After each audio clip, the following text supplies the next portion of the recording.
laughter early in the morning. Quel livre est-ce que...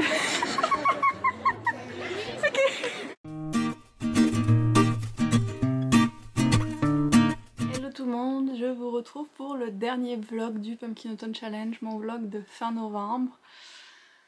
C'est passé vite le challenge encore une fois, bien sûr j'ai pas lu tous les livres que j'avais prévus, personne n'est surpris, mais quand même je pense que ce que j'ai lu c'est plutôt pas mal, je ferai un petit bilan à la fin de ce vlog là d'ailleurs. Puis aussi moralement, je vais vous l'avouer, en ce moment plus ça va, plus je sens le mood de Noël s'emparer de moi et donc ça devient de plus en plus dur de focaliser sur mes lectures du Pumpkin Autumn Challenge parce que voilà j'ai envie de passer aux lectures d'hiver, cocooning et tout, surtout qu'on a eu une première neige ici, donc l'hiver m'appelle. Mais j'avais vraiment envie de vous faire ce dernier vlog parce que j'ai encore un sous-thème dans mon Pumpkin Autumn Challenge qui me fait hyper envie et c'est les livres sur les livres. Donc les livres avec des bibliothèques magiques, des livres où les histoires ont une importance particulière. Et j'en ai 3 qui rentrent dans ça et donc que je veux lire pour le vlog. Alors j'ai Sorcery of Thorns que beaucoup de monde a déjà lu d'ailleurs, je pense que je suis une des seules à pas l'avoir encore lu. Et donc là on va suivre Elisabeth qui travaille dans une espèce de bibliothèque enchantée où les grimoires sont très dangereux et où des monstres peuvent en sortir, où ils se transforment en monstres. Et en fait, à un moment, il y en a un de grimoire, un des plus dangereux, qui va justement se transformer en monstre et elle va être accusée, comme quoi c'est sa faute si ça s'est passé. Et donc elle va devoir s'allier avec un sorcier pour essayer d'arrêter ce grimoire. Et sauf que tous les sorciers sont censés être maléfiques. Donc voilà, un peu un côté sombre qui va être bien pour la saison je pense aussi. Après j'ai The Dark Vault, donc on reste bien dans le sombre, comme dit le titre. Donc celui-là c'est un bishop que j'ai depuis très longtemps et il me semble que il y a 2 livres en un. Et là en fait les morts deviennent des histoires et sont gardées dans une grande archive, donc pleine de livres d'histoire de ces personnes là. Il y a des gardiens qui doivent les empêcher de sortir, sauf que bien il y en a qui sont assez maléfiques, qui veulent s'enfuir. Et donc on va suivre un peu comment est-ce qu'elle s'appelle, Mackenzie, qui est une des gardiennes, à travers son travail dans cette archive très spéciale. Et enfin on a The Library of the Unwritten, John the Library Raise Hell. Donc là on est dans une bibliothèque des histoires inachevées et ces histoires veulent s'échapper pour retrouver leur créateur et avoir une fin, et donc il y a des gardiens qui essayent de les garder dans l'ordre, de les maintenir à leur place. Sauf qu'à un moment il y a un de ces personnages qui s'enfuit et donc là c'est Claire qui doit le capturer avec une petite équipe, et sauf que tout se passe mal et ça va impliquer l'enfer, le paradis, tout ça. Donc là on est sur un autre niveau un petit peu, mais ça avait l'air vraiment chouette. Donc voilà ma petite pile à lire du challenge. Vous allez me dire c'est assez léger par rapport à mon vlog d'avant, mais c'est quand même que des livres en anglais et assez gros, donc pour que je les lise d'ici à la fin novembre ça va être serré. Sachant qu'il reste un peu plus d'une semaine avant la fin du mois, mais qu'il va y avoir le salon du livre au milieu, et donc là je sais que je n'aurai pas trop de temps pour lire, même si j'ai très hâte. On va faire au mieux. En fait je dis 3 livres mais c'est comme 4 vu que celui-là il y en a 2 dedans. Sinon je voulais vous montrer un petit peu des réceptions que j'ai reçues, j'en profite toujours des vlogs pour vous montrer, je trouve ça sympa. On a reçu 2 puzzles qu'on attendait depuis trop longtemps. C'est des puzzles de The Tea Dragon Society de Kay O'Neill. Donc vous savez que je suis hyper fan de ces BD et les puzzles sont trop beaux. On les a commandés au printemps, donc ils ont vraiment mis beaucoup de temps à arriver. Ils nous ont dit qu'ils avaient genre ils savaient plus dans quel cargo c'était, ils essayaient de les retrouver, enfin c'était le gros bazar, mais voilà. Et puis j'ai reçu aussi plusieurs livres. Oh. Donc je pense que ça va être des livres qui iront dans ma palle du Cold Winter Challenge. Donc déjà j'ai une BD que j'attendais avec grande impatience. Et c'est le deuxième tome du grimoire d'Elphie. Voilà, vous le savez, j'ai adoré le premier tome, donc j'avais très hâte de lire la suite. En plus, ça se passe à Aix-en-Provence, donc c'est vraiment très proche de là où j'ai grandi. Ça va être vraiment chouette. Et bon, même si voilà, ça se passe dans le sud de la France, il fait soleil et tout, on le sort en hiver. Ça me dérange toujours, vous le savez. Mais je vais le lire pour le Cold Winter Challenge. Vu qu'il y a tout le côté famille et magie, je pense que j'arriverai à le faire rentrer dans certaines des catégories. Et puis le gros paquet qui vient d'Interforum. J'avais oublié que j'avais demandé tout ça. Alors, on a... Oh là là, je suis contente, il y en a plein, je veux trop lire. On a Les aventures inattendues d'Olympe Valoessé. J'avais oublié que j'avais demandé celui-là. En fait, je l'ai découvert avec le Plib, d'ailleurs je vous en parle dans ma vidéo où je teste des chapitres.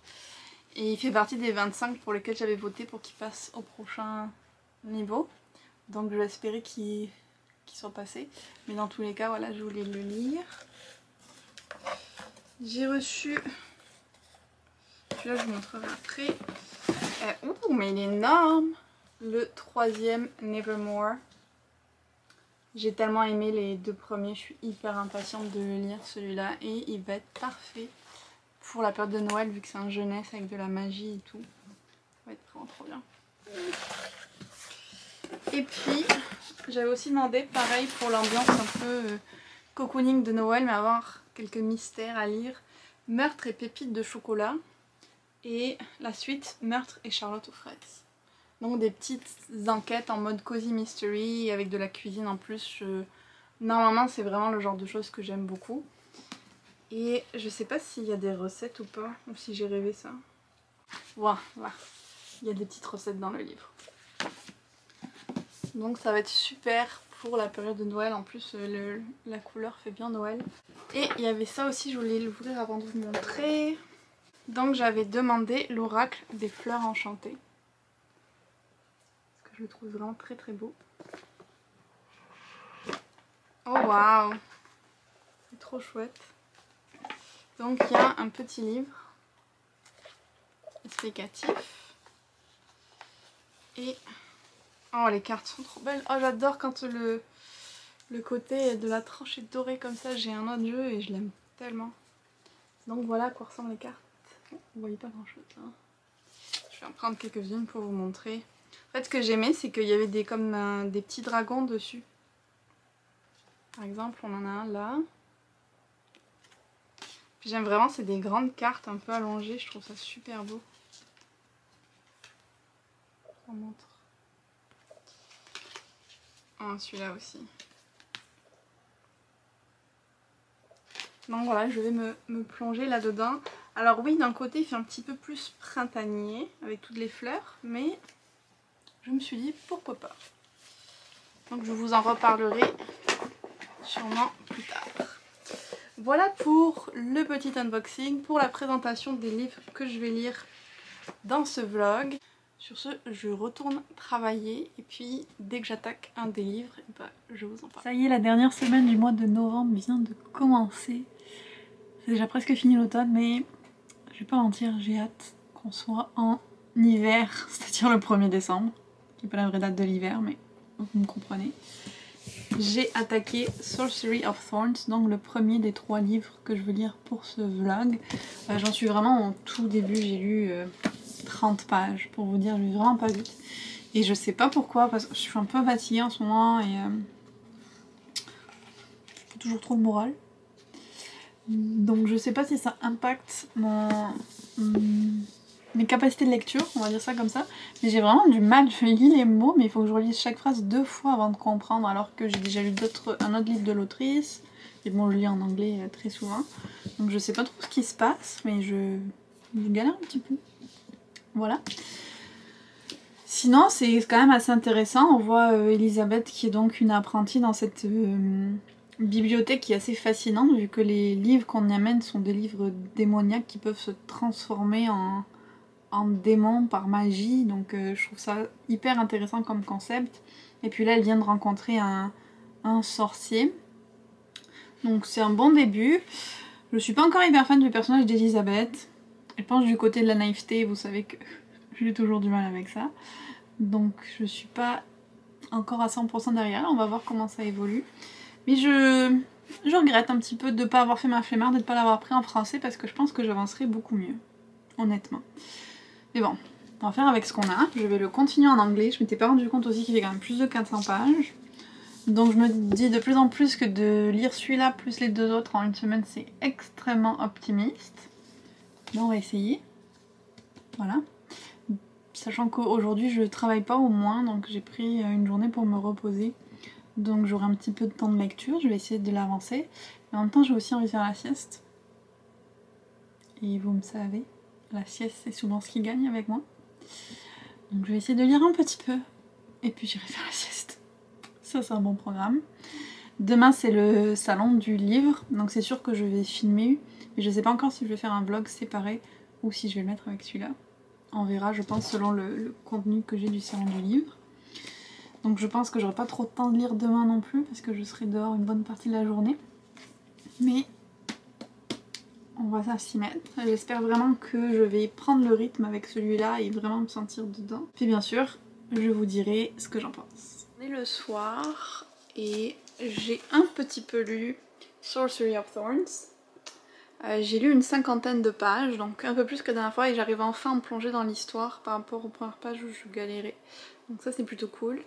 Je pensais qu'en fait elle avait des problèmes parce qu'un grimoire s'était démonifié et s'était enfui et elle devait le retrouver, mais en fait non, il y a un grimoire qui se démonifie, elle le retrouve, elle le tue. Après elle se fait accuser d'être celle qui l'avait libérée. Donc c'est là que l'action commence, on va dire, qu'elle se fait amener par Nathaniel, un autre sorcier, qui va l'amener pour qu'elle soit interrogée / torturée pour savoir qu'est-ce qui s'est passé. Et donc là on est sur le chemin qu'ils font pour aller retrouver les autres sorciers. Il y a un truc que je suis pas hyper fan, c'est que ça repose sur le fait que Elisabeth a 3000 préjugés contre les sorciers, est sûre qu'il va la tuer et tout ça. J'aime pas trop ce genre de procédé où les personnages sont ennemis au début à cause de préjugés ou quoi. Enfin bref, je suis pas hyper fan de cet aspect là, mais je suis sûre que ça va changer. Et par contre j'aime vraiment beaucoup le personnage de... C'est bien Nathaniel ou c'est Nathanaël? Nathaniel, c'est bien ça. Donc j'aime vraiment bien son personnage à lui, il a beaucoup d'humour dans ses réponses justement. Donc je commence à plonger dedans, c'est plutôt cool et je pense que maintenant je vais pouvoir avancer un petit peu plus vite. Maintenant que je suis dans le bon mood pour le lire, que j'ai pris mon rythme et tout avec celui-là. Donc ça c'est cool. Et puis là ce soir, je suis hyper excitée parce qu'on va tester la série La Roue du Temps sur Amazon. Donc j'avais lu les premiers livres que j'avais bien aimés. On va regarder ça et puis je vous dirai qu'est-ce qu'on en a pensé, mais j'ai très hâte. The man who brought the breaking of the world, and him they named Dragon. Now this man has been born again.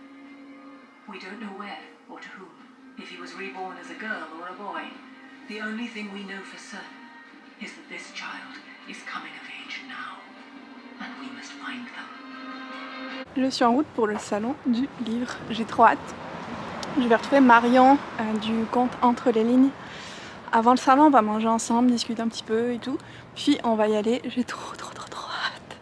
Et j'ai pensé à un truc, la dernière fois j'y suis allée, donc en 2019, avant le Covid. C'était chiant parce que j'avais des grosses bottes d'hiver, je m'en souviens. Et là franchement il fait beaucoup moins froid, il n'a pas neigé, j'ai juste mes baskets. Trop cool, ça va être beaucoup plus agréable de faire le salon. Donc ben je vais vous filmer tout ça.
Regardez qui j'ai trouvé.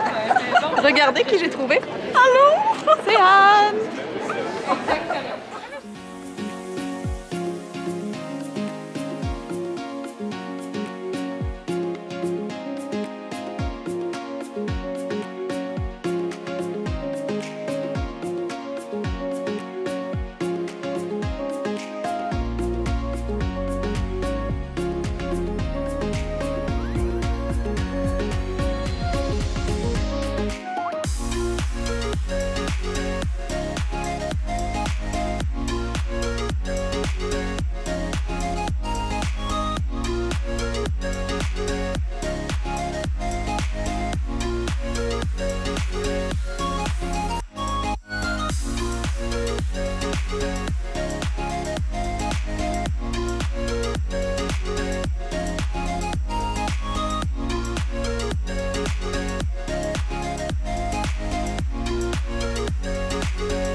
Ta recommandation de livre à mettre sous le sapin? Alors le livre que j'aurais envie de mettre sous le sapin cette année s'intitule Les Étincelles Invisibles, publié dans la collection Medium à l'école des loisirs. Les Étincelles Invisibles, c'est un roman extrêmement émouvant qui met en scène une jeune ado qui s'appelle Adi et qui est atteinte du trouble du spectre de l'autisme, qui a deux sœurs, dont une de ses sœurs aussi est neuroatypique. C'est un personnage extrêmement émouvant qu'on suit et on est avec elle parce qu'elle a pas mal de difficultés justement pour se faire sa place et pour trouver l'équilibre. Et elle découvre par ailleurs au moment où elle grandit et donc elle fait face à l'adolescence et à tous ses défis. C'est aussi le moment où dans sa petite ville en Écosse, elle apprend que des sorcières ont été brimées au Moyen-Âge et que la mairie s'apprête à détruire des arbres auxquels elles ont été pendues et elle va se sentir investie de cette mission de défendre ces femmes qui à cette époque-là étaient ostracisées, comme elle se sent un petit peu elle aussi rejetée, peut-être différente. Donc c'est aussi une voix féministe qui s'exprime et féminine j'allais dire parce qu'il y a beaucoup de personnages féminins auxquels on s'attache. C'est quelque chose d'extrêmement sensible et quand on ferme le roman, on se sent nous-mêmes aussi un petit peu changé. Et on a envie qu'il y ait plus de tolérance aussi et plus de mémoire.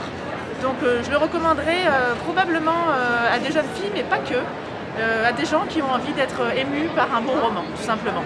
Merci. Bonjour, donc mon nom est Julie Couture, je suis déléguée pédagogique chez Interforum Canada. Et puis une recommandation que j'aimerais vous faire pour le cadeau de Noël cette année, c'est le roman d'Adam Silvera, donc Ils meurent tous les deux à la fin. C'est un roman qui est d'abord paru du côté américain en 2017 et puis dernièrement, vous en avez peut-être entendu parler parce qu'il y a eu vraiment un regain. Donc, il a été relancé grâce à la plateforme TikTok.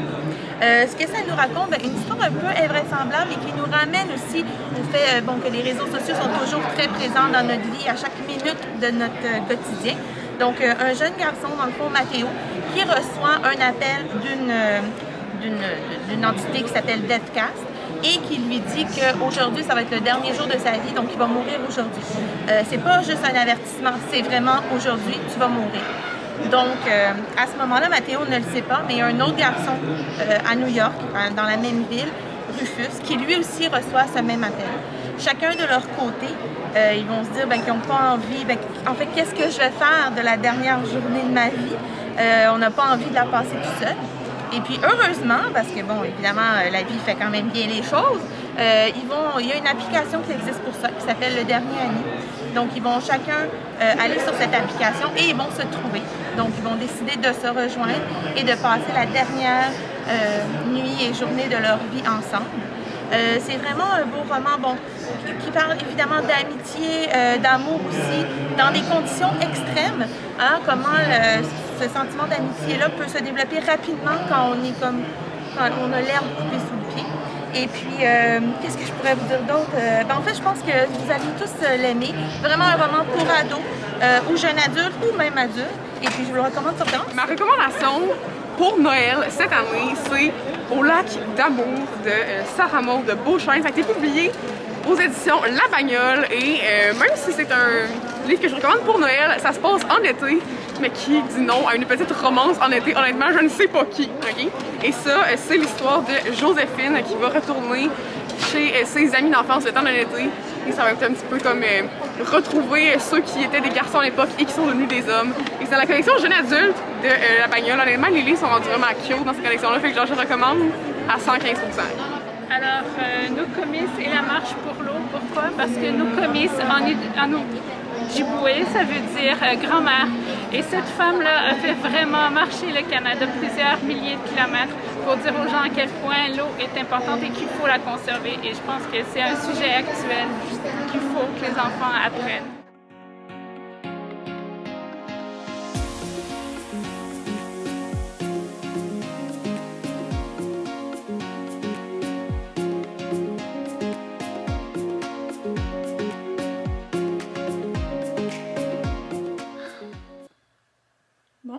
Il faut être honnête, niveau lecture, ce vlog est un échec total ou presque.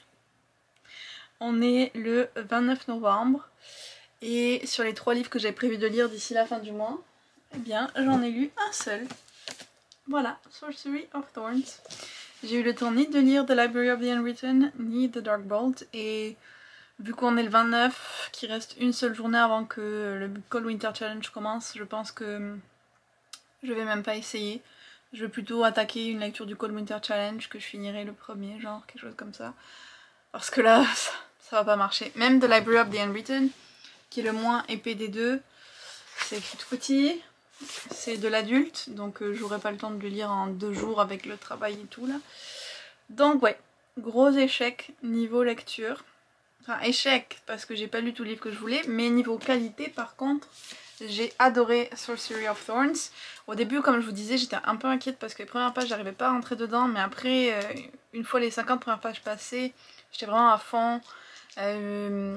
Elizabeth, j'ai fini par beaucoup l'apprécier. Voilà, elle passe par-dessus ses préjugés, elle se remet en question. Elle a un super caractère dans le sens qu'elle est vraiment intelligente, genre elle fait des conclusions, il n'y a pas tout qui est révélé par les méchants, tu vois, il y a des choses que c'est elle-même qui les découvre, parce que des fois on a aussi ce procédé là où tout est révélé par les méchants et les héros sont comme oh mon dieu, et là c'est pas ça, elle fait fonctionner son cerveau quoi. Elle est bon, bah ça elle a pas peur de se battre non plus, donc c'est vraiment une héroïne badass sous toutes ses formes. Puis il y a il y a Nathaniel que j'adorais au début et que j'ai adoré jusqu'à la fin. Il y a la romance entre deux qui est un peu slow burn comme j'aime, donc ça c'était vraiment chouette. Il y a Silas aussi qui est comme le serviteur un peu spécial de Nathaniel, il a vraiment un caractère particulier et j'ai adoré son personnage, son humour assez sec si je peux dire, et puis son sérieux tout le temps, enfin vraiment j'ai adoré son personnage. Au niveau de l'intrigue c'était vraiment super bien aussi, il y a beaucoup d'action, il y a plein de choses qui se passent et je trouve vraiment ça fort parce que Margaret Rogerson fait des one-shots en fantasy et ça reste assez rare. J'ai beaucoup aimé Enchantment of Raven qui est pas mal moins épais. Et celui-là, voilà, encore une fois pour moi c'est un livre gagnant, je pense que je lui mettrai comme 4,5 sur 5 peut-être, j'ai vraiment beaucoup aimé. Et c'est un one-shot aussi, elle arrive à faire une histoire complète en un seul livre et il manque rien. L'univers était bien défini, j'ai vraiment tout aimé. Ma seule critique ce serait que, donc c'est pas vraiment dit, mais on imagine que c'est un peu comme la ville de Londres au 19e siècle, un truc comme ça, vous savez, avec les lords et tout. Et le seul truc qui me gêne, c'est qu'il est censé quand même y avoir beaucoup de magistères, là, de sorciers. Je sais plus... Ouais, c'est ça, des sorciers. Il est censé y avoir une communauté, genre un conseil, tout ça. Et en fait, on n'en voit que 2 pendant tout le livre. On voit Nathaniel et on voit le chancelier, traduction en français j'imagine, de la magie. Et donc je me dis, ils sont où tous les autres? Il n'y a aucune des scènes d'action parce qu'il y a des démons qui débarquent, il y a des gens à sauver et tout. Ils sont jamais là, tous les autres, où est-ce qu'ils sont? Donc ça c'est vraiment le truc qui m'a un petit peu dérangée. Mais sinon j'ai vraiment adoré. Très très fan de l'univers. Et ça c'est aussi comme l'autre que je pourrais me voir relire. Je suis presque même à regretter à pas m'être acheté l'édition spéciale qui est sortie en français en fait. Parce que j'ai vraiment beaucoup aimé. Donc au moins j'ai lu qu'un livre, mais il était très bien. Les 2 autres, bah... ils vont rester sur mes étagères comme beaucoup d'autres livres. J'essaierai de les intégrer à des autres pales. Puis c'est ça. Voilà. Qui est surpris? J'aurais dû m'y attendre. Mais sinon, ce qui ne fut pas un échec, c'est le salon du livre parce que j'ai ramené pas mal de livres avec moi. Donc niveau lecture, c'était pas ça, mais niveau achat de livres, voilà. Petite pile bien raisonnable. Alors, je les ai pas tous achetés. Il y en a plusieurs qui m'ont été donnés par des partenaires que j'ai retrouvés au salon. Donc j'ai beaucoup de chance pour ça et merci à eux. Donc j'ai récupéré le 3e tome des carnets de l'apothicaire. En plus c'est la couverture bleue, je me suis dit c'est parfait pour le Cold Winter Challenge. J'avais eu un coup de cœur pour le 1er tome, j'avais beaucoup aimé le 2e. Vraiment des super mangas. J'ai récupéré cette magnifique édition de Dune. Oui, j'ai craqué comme environ 3 milliards de personnes. Après avoir vu le film, que j'ai vraiment bien aimé, j'ai envie de découvrir le livre. J'ai quelques appréhensions suite à certains retours, mais il y a quand même assez de retours positifs pour que j'ai envie de le lire.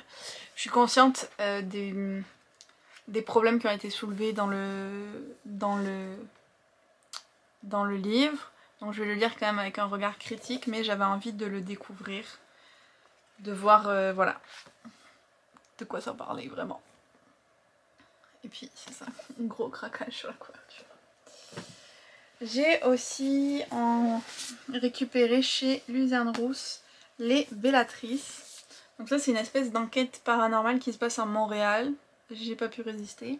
Il faisait partie, il me semble, des nominés pour le PLIB, mais malheureusement il n'a pas passé. Tout ce que j'ai du PLIB à lire, il n'y en a aucun qui a passé la sélection des 25, c'est une catastrophe.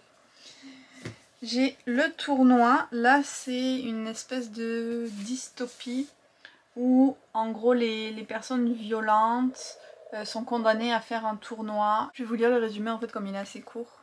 Afin d'arrêter l'escalade de violence ayant atteint un seuil critique, l'Union internationale pour la paix des nations annonce la création d'un nouveau système de justice. Plus d'un siècle plus tard, Carrie est condamnée au tournoi pour complicité criminelle. Elle devra faire équipe avec Sander, un chef de gang notoire qui a lui-même ajouté son nom à la liste des déportés. Le tournoi n'est pas une simple prison, c'est un sport de combat tordu où les criminels peuvent racheter leur liberté. Mais pour l'organisation, l'absolution ne se gagne pas qu'avec les points. Une seule option, céder le contrôle.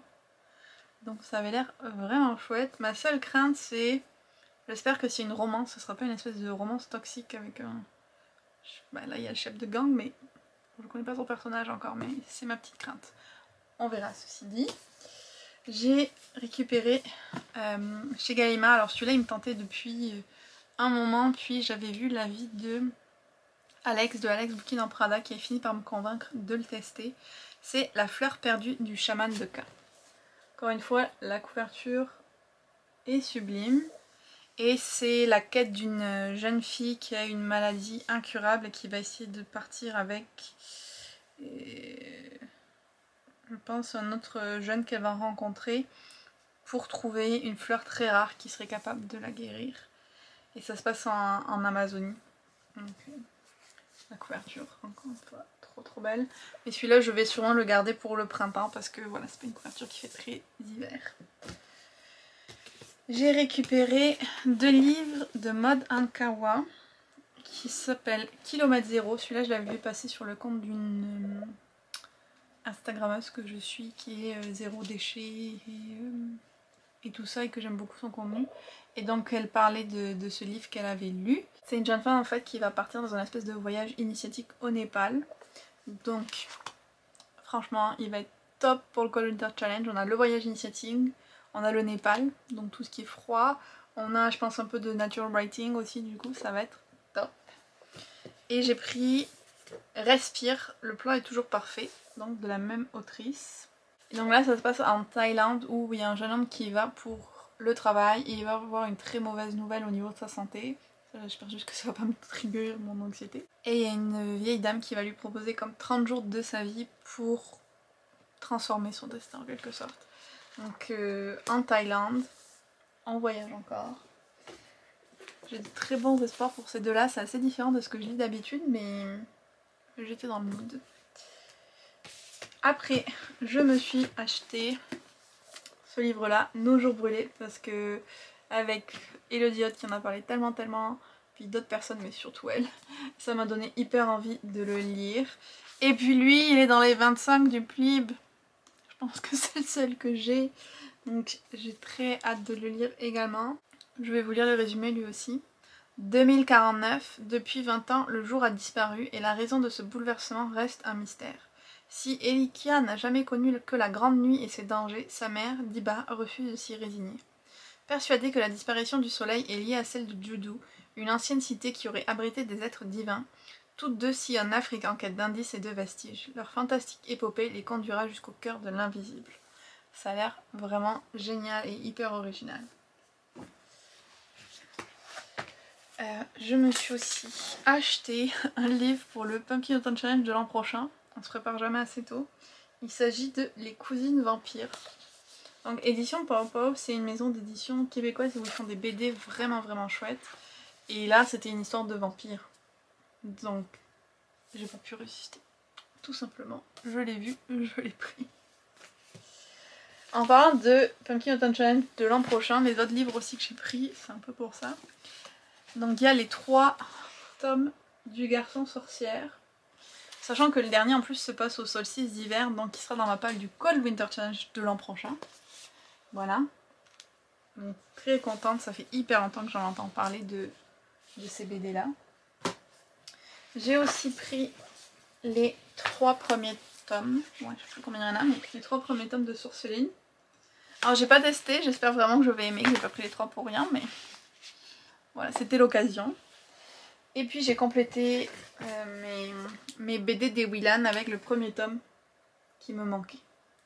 Donc maintenant, je les ai toutes, celles qui sont sorties, La Quête des Willan, Les Mondes des Willan et Lana.